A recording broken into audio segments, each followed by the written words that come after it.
प्राचीन काल में भस्मासुर नाम का एक अत्यंत महत्वाकांक्षी शक्तिशाली राक्षस था।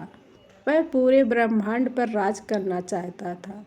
इसके लिए उसने अमर होने की योजना बनाई। उसने जान लिया था कि केवल महादेव ही उसे ऐसा वरदान दे सकते हैं। भस्मासुर हिमालय की कंदराओं में गया और एक पैर पर खड़े होकर बाबा भोलेनाथ की घोर तपस्या शुरू कर दी। उसने अपने चारों तरफ अग्नि जलाई और गर्मी में भी तप करता रहा।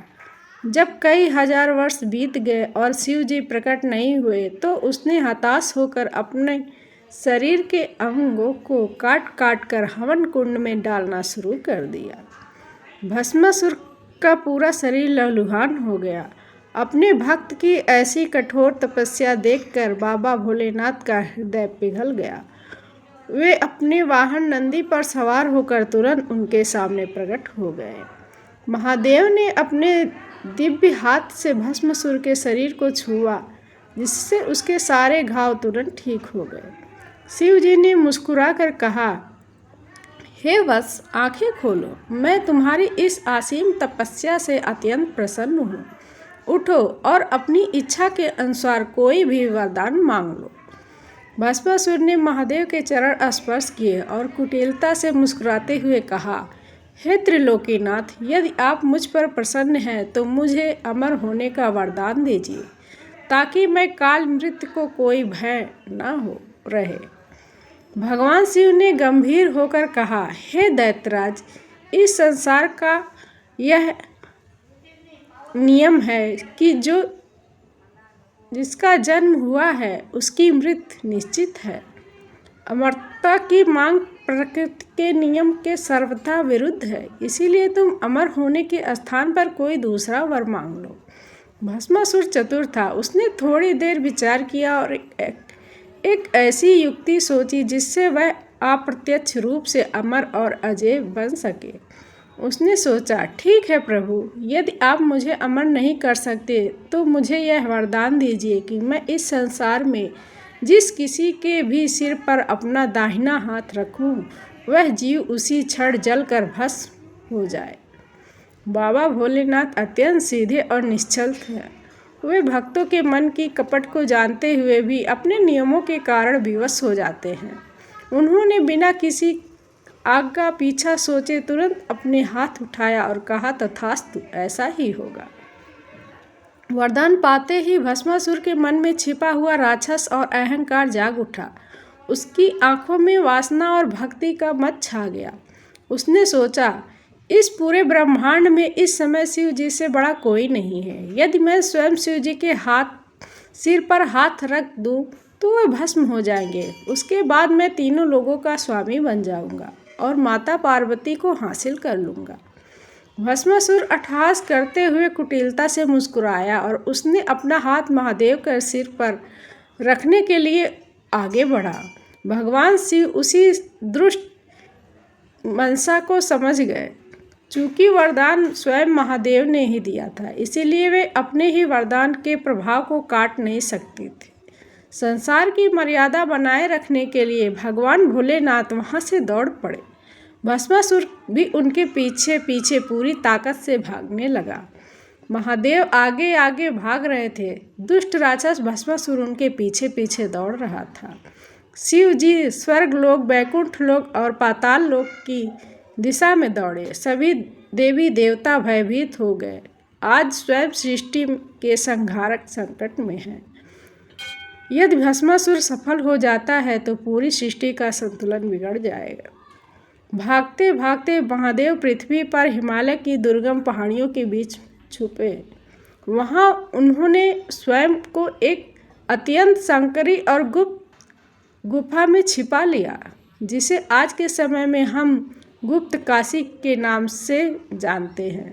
भस्मासुर गुफा के बाहर खड़ा होकर उन्हें ढूंढने लगा। अपने आराध्य और परम मित्र शिव जी को संकट में देखकर वैकुंठ धाम में बैठे भगवान नारायण विष्णु ने एक अद्भुत लीला रचने का निश्चय किया। वे जानते थे कि भस्मासुर को केवल उसकी मूर्खता से ही मारा जा सकता है। भगवान विष्णु ने तुरंत एक अत्यंत मनमोहक अप्सरा का रूप धारण किया, जिसका नाम मोहिनी था। मोहिनी उसी पहाड़ी मार्ग पर आकर बैठ गई जहाँ भस्मासुर शिव जी को ढूंढ रहा था। मोहिनी ने मधुर स्वर में गाना और मंद मंद गति से नृत्य करना शुरू किया। भस्मासुर ने जैसे ही उस मार्ग से गुजरते हुए मोहिनी को देखा, वह उसके अप्रतिमा सौंदर्य को देखकर पूरी तरह सुध बुध खो बैठा।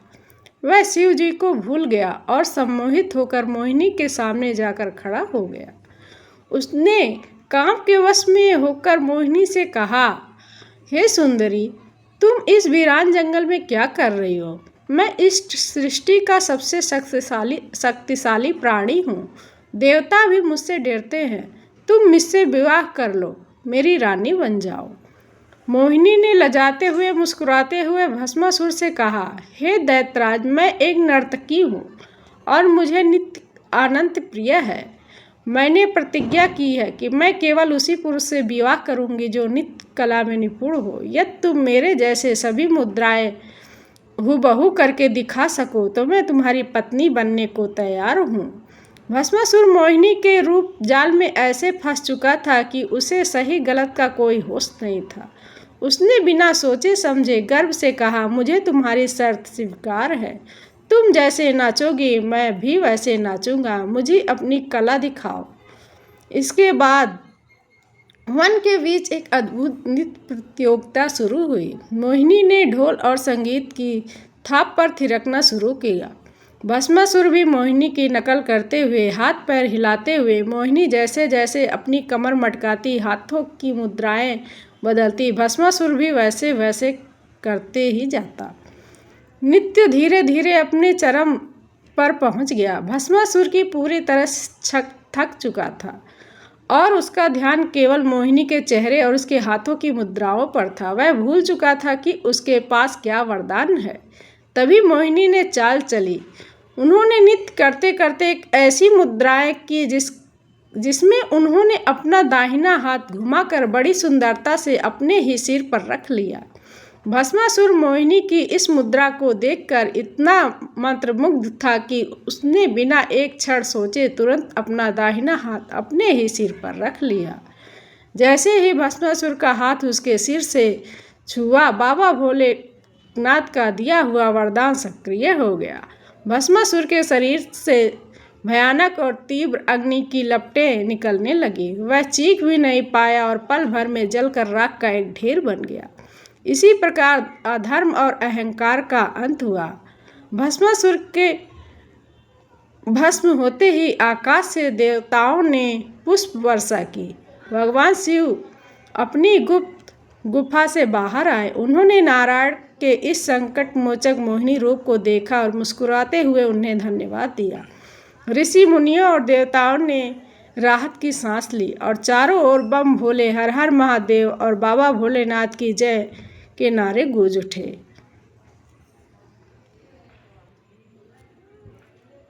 यह कहानी हमें यही सिखाती है कि चाहे कितना भी शक्तिशाली क्यों ना हो, यदि उसके मन में अहंकार, वासना और दूसरों को नुकसान पहुंचाने की भावना आ जाए तो उसकी अपनी ही शक्तियाँ उसके विनाश का कारण बन जाती हैं। साथ ही वह बाबा भोलेनाथ अपने भक्तों के प्रति इतने उदार हैं कि वे अपनी ही व्यवस्था की परवाह किए बिना वरदान देते हैं, परंतु धर्म की रक्षा के लिए ईश्वर हमेशा कोई न कोई मार्ग निकाल ही लेते हैं।